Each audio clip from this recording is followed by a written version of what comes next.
ನನ್ನ ಕಾಂಗ್ರೆಸ್ಸಿನ ಬಳಗ ಮತ್ತೆ ವಿಶೇಷವಾಗಿ ಕೆಜಿಎಫ್ ಇರ್ಬೋದು, ಬಂಗಾರಪೇಟೆ ಇರ್ಬೋದು, ಮುಳಬಾಗಲ್ ಇರ್ಬೋದು, ಕೋಲಾರ ಇರ್ಬೋದು, ಶ್ರೀನಿವಾಸಪುರ ಇರ್ಬೋದು, ಚಿಂತಾಮಣಿ ಇರ್ಬೋದು, ಶಿಡ್ಲಘಟ್ಟ ಇರ್ಬೋದು, ಈ ಲೋಕಸಭಾ ಕ್ಷೇತ್ರಕ್ಕೆ ಸಂಬಂಧಪಟ್ಟಂಗೆ 8 ವಿಧಾನಸಭಾ ಕ್ಷೇತ್ರದ ಎಲ್ಲ ನಾಯಕರುಗಳು ಕೂಡ ಈ ಕಾರ್ಯಕ್ರಮಕ್ಕೆ ಸಹಕಾರ ಕೊಟ್ಟಿದ್ದಾರೆ.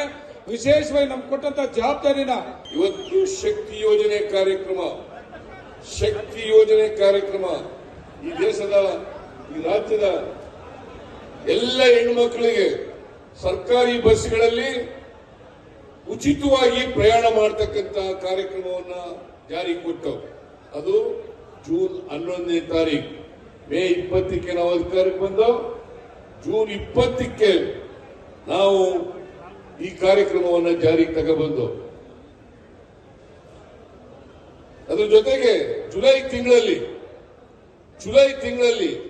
ಅನ್ನಭಾಗ್ಯ ಕಾರ್ಯಕ್ರಮವನ್ನು ಜಾರಿ ಕೊಟ್ಟು ಜೊತೆಗೆ ಗೃಹ ಜ್ಯೋತಿ ಕಾರ್ಯಕ್ರಮವನ್ನು ಕೂಡ ಜಾರಿ ಕೊಟ್ಟು ಗುಲ್ಬರ್ಗದಲ್ಲಿ ಗೃಹ ಜ್ಯೋತಿ ಕಾರ್ಯಕ್ರಮವನ್ನು ಜಾರಿ ಕೊಡ್ತಕ್ಕಂಥ ತೀರ್ಮಾನವನ್ನು ಮಾಡಿ ಅವತ್ತು ಕಾರ್ಯಕ್ರಮಕ್ಕೆ ಚಾಲನೆಯನ್ನು ಕೊಟ್ಟು ಹಾಗೇನೆ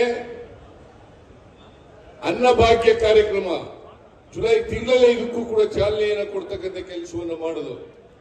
ನಾನು ಮುಖ್ಯಮಂತ್ರಿ ಆಗಿರುವಾಗ ಹಿಂದೆ ಪ್ರತಿ ಕುಟುಂಬಕ್ಕೆ ಕನಿಷ್ಠ 25 ಕೆಜಿ ಅಕ್ಕಿಯನ್ನು ಕೊಡಬೇಕು ಅಂತ ಹೇಳಿ ತೀರ್ಮಾನ ಮಾಡಿದೆ.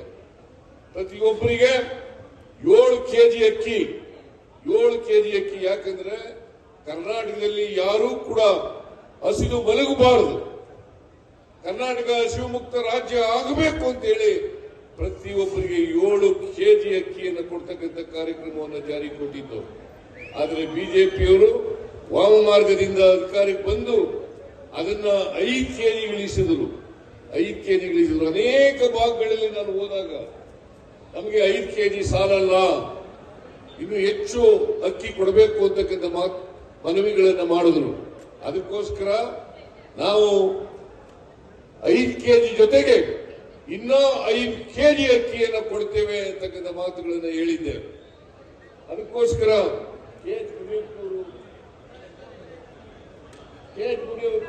ಕೆ ಎಚ್ ಮುನಿಯಪ್ಪನವರು ಆಹಾರ ಸಚಿವರು ಅವರು